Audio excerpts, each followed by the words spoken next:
But you're not looking at that equity high that you slip down and draw down from and viewing that as Mount Everest. And listening to the documentaries about Mount Everest, there's a lot of people that climb up there and die up there. And they can't go up there and get them. That's where they drop, that's where they lay. And the cold temperature just keeps them, how they were when they dropped. Just because you want to climb back up there again, you don't want to die on the ascent, much like a lot of people do trying to climb Mount Everest. Healthy, fit people have died climbing up there. They went too fast. You have to go up a little while, rest, let yourself get accustomed to that height. Same way when you're coming down, much like a scuba diver. You go down, you have to go down at a controlled pace. And you got to come up a controlled pace to allow the blood to regulate. Otherwise, you'll get the bends. And that's not fun. But that equity high that you fell from, you're going to go there again, but you don't have to go there right away. It's just like when you went to your favorite vacation destination. You went there, the drive was great. You couldn't wait to see the new equity high in your new trades. Okay, great. You get a new equity high. Wonderful. You show your wife, okay, big deal. It's a new high score. And then you want to impress her. What do? Take the next trade because you feel like you're right there. It's almost at that target I'm looking for. This is another thing I'd like to see. How many people did their ass in when they were just trying to get to a target that they have already assigned? Like, I have to get to this level. This is my target. And they may have got out of a trade that just fell short. Like I'm talking like 20 fucking bucks. Something so simple like that. I just missed my target. As a 20-year-old, I did stupid shit like that. I was trading copper one time. And I literally fell short of it. One point. And that would have been the number that I was aiming for. And there was time still left in the day. I said, all right, let me just go in here real quick and do one more. In that one single contract, trying to get to that level, it was a losing trade. So what happened? The same thing happened with my son on Friday morning. Fuck. Well, I got to get that back now. I don't care if I get my target today. I got to get that back because that's just not going to be acceptable. So I did another trade, and it was another losing trade. So now I'm in the wrong state of mind, but I don't know this. I don't know enough about myself. I don't know that this is what goes on in the minds of traders that are now hopped up on risk and gambling. I'm not looking at if I get it wrong. I'm only looking at I'm going to get it right if I just keep doing it long enough. I'll get it back. And that's the wrong mentality. Because when you're distorted and you're all bent up and trying to pursue something that is not, it's not a viable trade. You're trying to impose your will. You want what you want. And what have you done? You grabbed your club as a caveman, walked out your cave, and you're looking for something to bonk over its head and drag it back to your cave and say it's mine. And that's what I did. And then ended up not making 3 profitable trades to get back the losses. Then I switched and I traded cotton and then blew the account that day. All because I had a target that I was just 1 point away from. And I felt so certain that it was going to trade to that level and allow me to get to it. It was a pursuit to have my will, come to fruition. Not, is there really a trade here? Is there really a trade here that makes sense? No, absolutely not. But I would love to hear stories like that from other traders where they just fell short of a target that they had to have. And they pushed the envelope. They pushed the trade. They pushed more trades because they had to get that number. They had to get that target. And they blew themselves. I know I'm not the only one that's ever had that experience. I know. There has to be more of you out there that's done that. If you have, you just say, hey, I did that dumb shit too. And look where you're at now, what you are learning. That wasn't the end of your career. That didn't do you in where you don't want to trade anymore. It's an unfortunate thing. It was a car accident that, you totaled that car.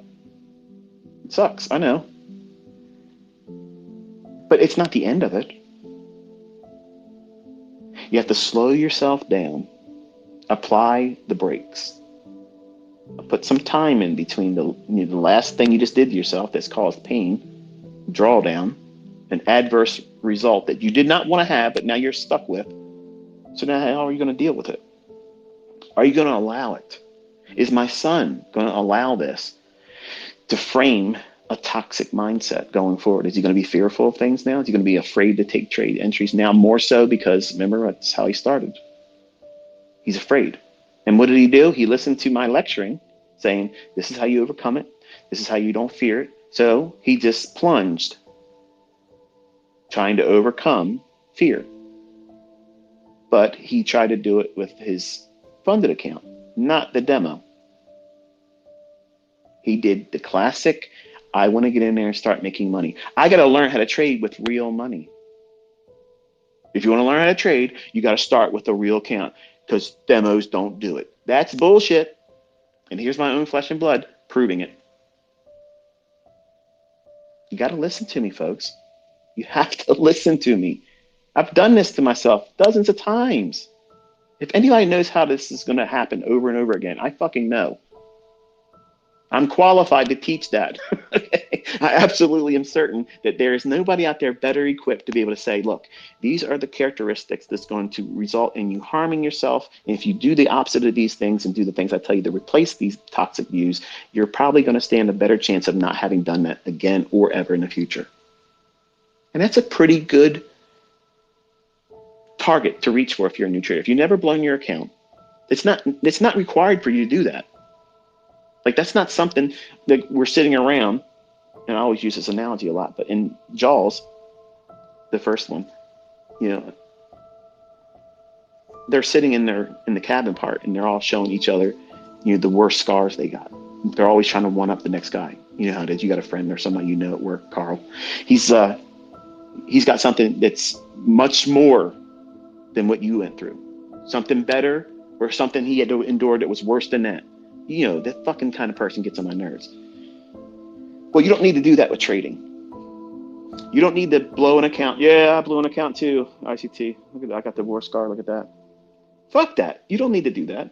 Who wants to do that? I want to create all of you monsters out here where you don't have that scar tissue and say, you know what? I didn't have to go through that. I want you to be able to say, I never blew my account. But the chances of that, I'm aware of that happening, is very slim. But I know if I keep doing what I'm doing, invariably, there's going to be at least one of you. One of you will find consistency, profitability, in not having blown your account. But chances are it's going to be a very, very, very small number that get that. Because the human body, the human mind, emotions, and how psychology works, you'll have this experience like my son. You'll feel this impulsiveness where you think that there's emergency. You created a drawdown, and that emergency in your head is not an emergency that's in the real world. Yes, you did something wrong. Yes, you don't have the equity in the account that you had before you did that. So what? When you put your trade on, guess what happens? You didn't have, at that moment, the same equity high. Commissions coming out. You're under a spread. You got to overcome that.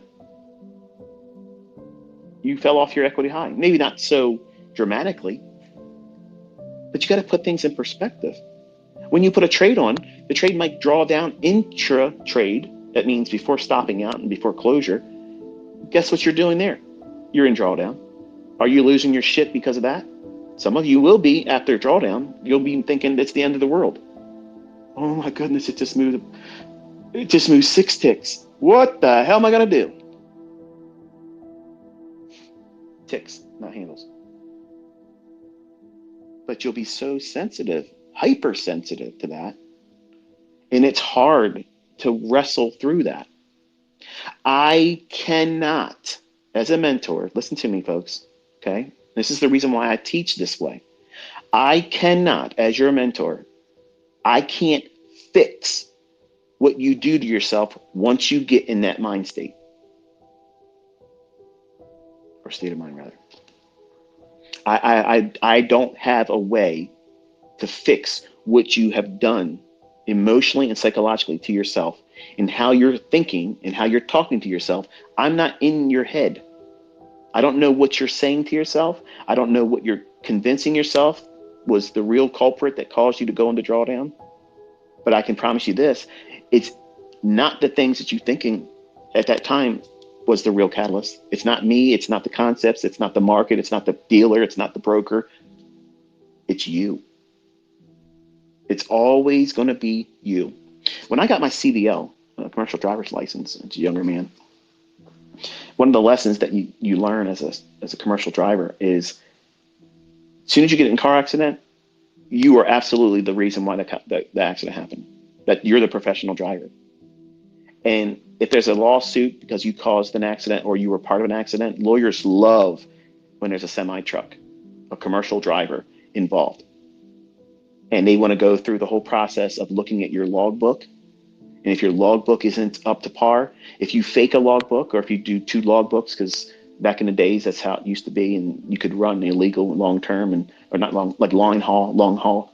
And you could do a lot more hauls, which were illegal to do that. But long story short, they wanted to look at your logs. And if you lied on your log and you're saying that you were here at this time, and you came on duty, started driving at this time, but you are further away from that, that lawyer has a slam dunk case, because he's saying, here's your logbook where this is a federal document now. Like, you are logging this, much like an airline pilot. Because when you're driving a tractor trailer, this shit is an airplane on the ground without wings. So everything you're doing with this machinery is regulated. So if you're lying on your chart where you're doing your change of duty status from off duty, not driving, to driving, and you're speeding, and you've been speeding for a while and you cover a lot more distance, if you get pulled over or have an accident, the trooper or the person that's going to be able to look at your logbook, he sees that there's no way where you came on duty and where you are right now, there's no way you could have done that. So he has a slam dunk case as a lawyer, because if I was the lawyer, I'd go and say, okay, listen, you're absolutely at fault, because by your own testimony in your logbook, it states that you were coming on duty in this town of this state at that time. How the hell are you able to be in this accident? If you came on duty there, that means you were speeding. If you're going to go into court in a situation like that, that lawyer is going to win every fucking time, because he's going to say, if you were really doing this, this accident never would have happened, and my clients wouldn't be injured or have their property damaged. And that's exactly what happens to tractor trailer drivers when they go to court. The lawyers always go through the logbooks, because it's a slam dunk, guaranteed that they're winning. And the driver may not have been the real reason for the accident, but because that tractor trailer is in part of it, they're going to get it. They're the professional driver.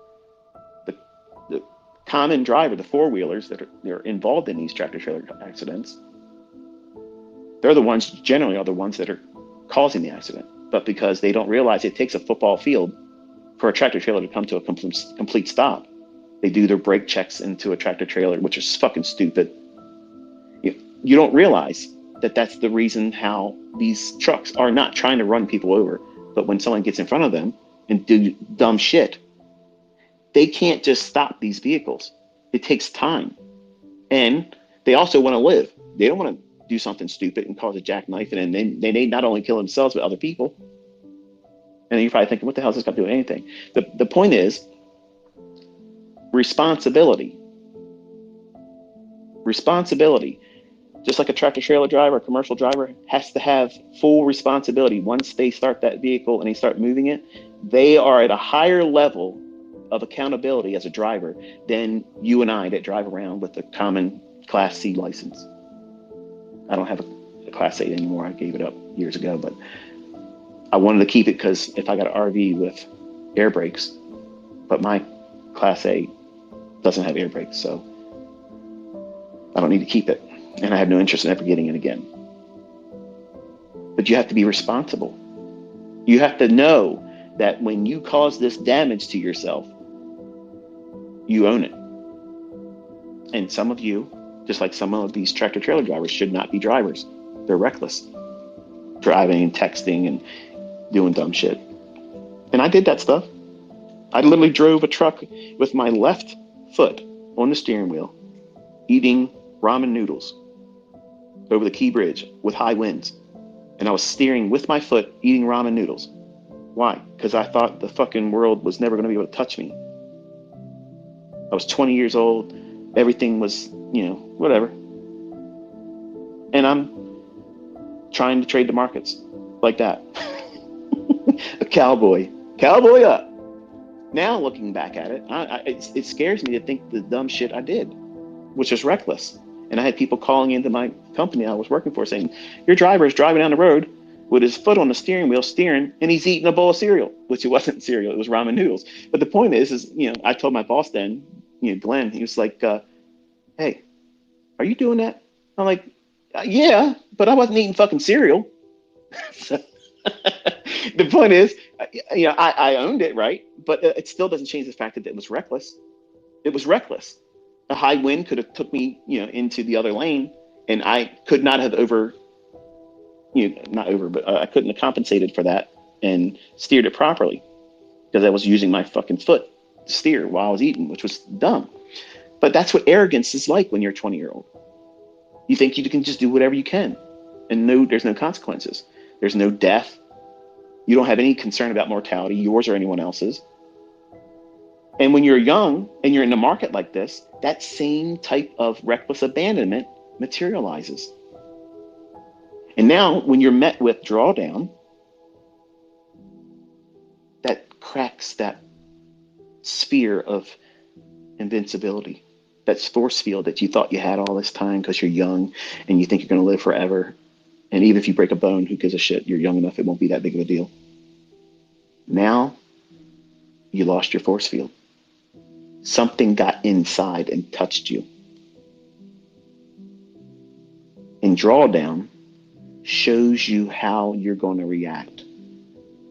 Not just then, but how you're going to react in the future every time you go through drawdown. And if you don't handle it properly or learn how to do it appropriately and talk yourself through it, remind yourself there is no emergency, you will be stressed out always as a trader, even being profitable. I'm just going to say this, and Tom Hugard, we've been talking in private. He knows that I respect him, and I'm not saying anything out of place here. It's not to say anything bad, but I don't subscribe to his approach to trading because he bets a lot. He bets a lot, and he's allowing himself and the people that follow him go through wild swings of profitability and drawdown. And as a younger man, that would have been fine for me. Like I didn't care about that. But over time, blowing out accounts and having just horrendous drawdowns and periods of not being able to turn it around, it made me not want to be able to do that. Like I don't want to stomach that. Like I want to be in, precisely know what I'm looking for, and not see those types of wild, crazy equity swings. So to me, high stakes trading is high stress trading. And it may feel euphoric when you win and you feel like you've did an Olympic feat, and you have technically. I'm not trying to take away from any of that because it really is impressive when it works.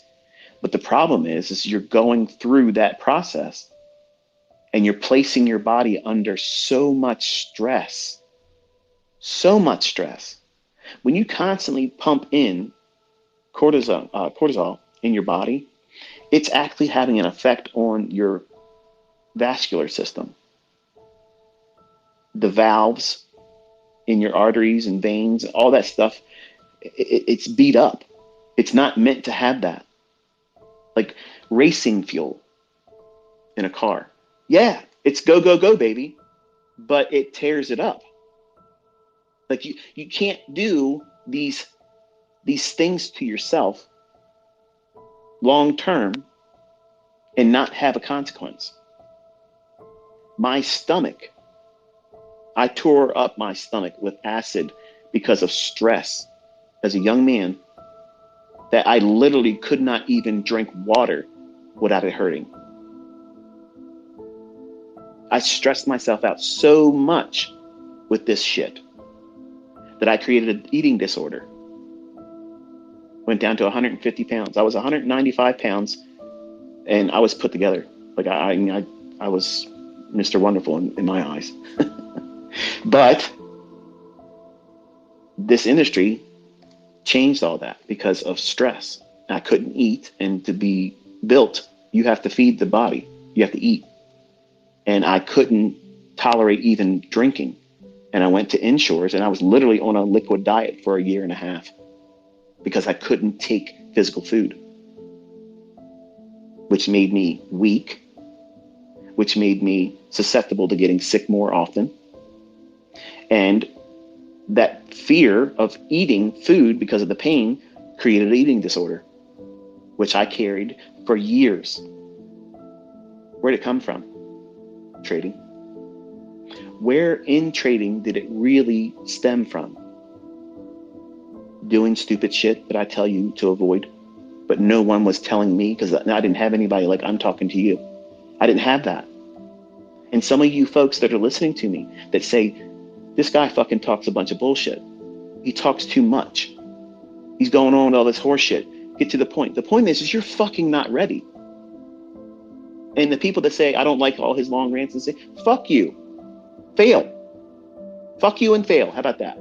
Okay? Because you are literally going to fall on your ass. You're going to go through these things and you're going to have no recourse.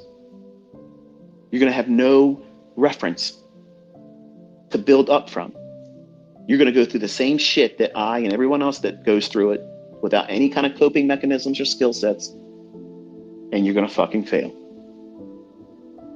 And you'll still be working at your fucking jobs, making menial amounts of money, stressed the fuck out, wishing that it could have worked out for you, but it never did. Everybody's going to have drawdown. Everybody is going to get to that point where they push and push and push until the brakes fall off. Well, if the brakes fall off and you blow your account or you get to a point where you get stopped, like in these funded accounts, they have a braking mechanism. Stop. You have no more authority to make any more executions today because you hit this threshold, whatever it is. I don't know if it's all the same for each company or not, but Cameron hit his Friday morning. Okay. So now what do? Do you lose your shit over it? Do you go crazy about it and start acting foolish? Going in there maximum leverage to feel like if I can do it with maximum leverage, then I can feel like I'm a warrior again. I'm going to be a gladiator. I'm not going to be a little bitch. I'm going to get out there and trade even more aggressive. It's a battle. And I'm not a pussy. I'm going to go out there and do it the right way, like a man. They're going to carry me out on a stretcher. Fuck them. I'm not going to tap out. Put me to sleep. That shit don't work in this industry. Okay? This ain't the fucking UFC. This shit is money. And money has a lot of influence. Has a lot of control. Has a lot of power over your mind.